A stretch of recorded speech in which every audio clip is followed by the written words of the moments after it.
একাগ্রতা বৃদ্ধি করার জন্য এবং শরীরের সন্তুলন বজায় রাখার জন্য খুব সহজ কয়েকটি আসনের প্র্যাকটিস করব।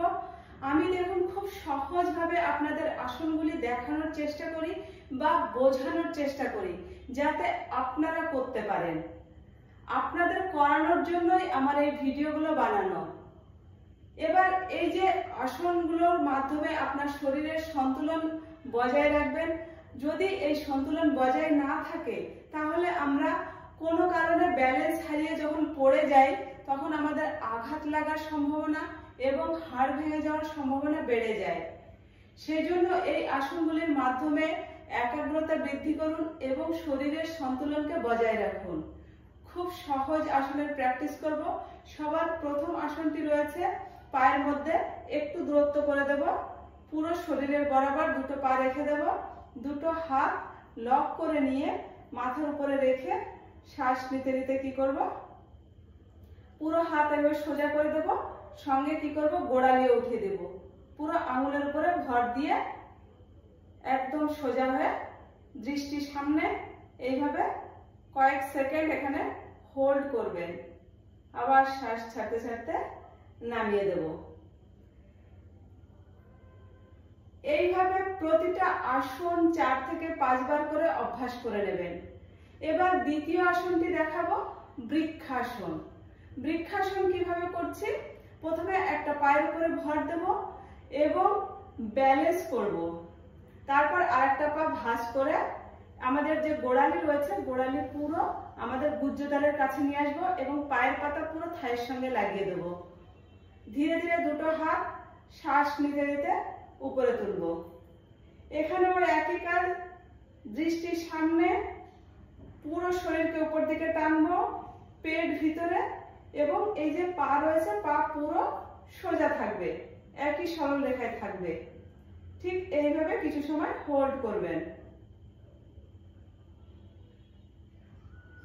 শ্বাস ছাড়তে ছাড়তে প্রথমে হাত নামিয়ে দেব, তারপর পা নামিয়ে দেব। আবার বিপরীত দিকেও আপনাকে করে নিতে হবে, তাহলে বিপরীত দিকেও করে দেখাবো। এইভাবে পুরো গোড়ালি লাগিয়ে দিয়ে পুরো পায়ের পাতা থাইয়ের সঙ্গে লাগিয়ে দিয়ে শ্বাস নিতে নিতে পুরো দুটো হাত উপরে তুলে দেব। শ্বাস ছাড়তে ছাড়তে হাত নামিয়ে দেব, তারপর পা নামিয়ে দেব। এবার করব গরুর আসন।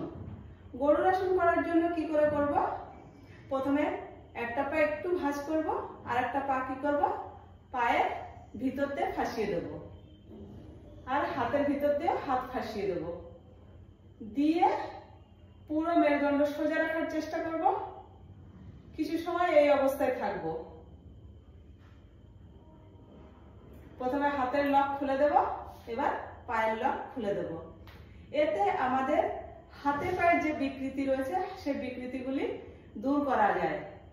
এবার দ্বিতীয় পাশেও করে নেব।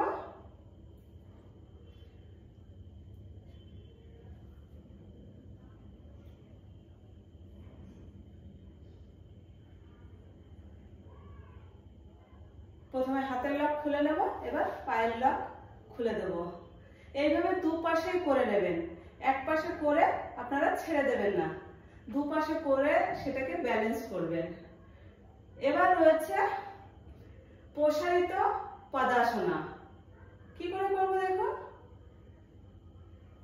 প্রথমে একটা পা তুলে পায়ের প্রথম আঙুলটা ধরে নিলাম, দ্বিতীয় হাতটা আমরা কোমরে রেখে দেব, কোমরে রেখে আস্তে আস্তে পুরো এভাবে সোজা করে দেব।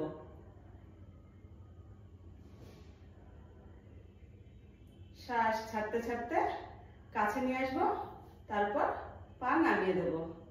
আবার বিপরীত পায়ে করে নেব, প্রথমে কোমরে হাত দেব, তারপর পা ভাঁজ করে পায়ের আঙুলটা ধরে নেব, শ্বাস নিতে নিতে পুরো পা সোজা করে দেব, আর পুরো সোজা হয়ে দাঁড়িয়ে দেব। কিছু সময় এভাবে থাকার পর পা ভাঁজ করে দেব, তারপর আস্তে আস্তে নামিয়ে দেব। এই কয়েকটা সহজ আসন দেখিয়ে দিলাম। এই সহজ আসনগুলি প্র্যাকটিসের মাধ্যমে আপনাদের শরীরের সন্তুলনকে বজায় রাখুন এবং একাগ্রতাকেও বাড়িয়ে নিন। এতে দেখবেন আপনারা যদি কোথাও ব্যালেন্স হারিয়ে পড়ে যাওয়ার মতো অবস্থা হয়, সেখান থেকে আপনি নিজেকে বাঁচাতে পারবেন। অবশ্যই অভ্যাস করবেন এই আসনগুলি।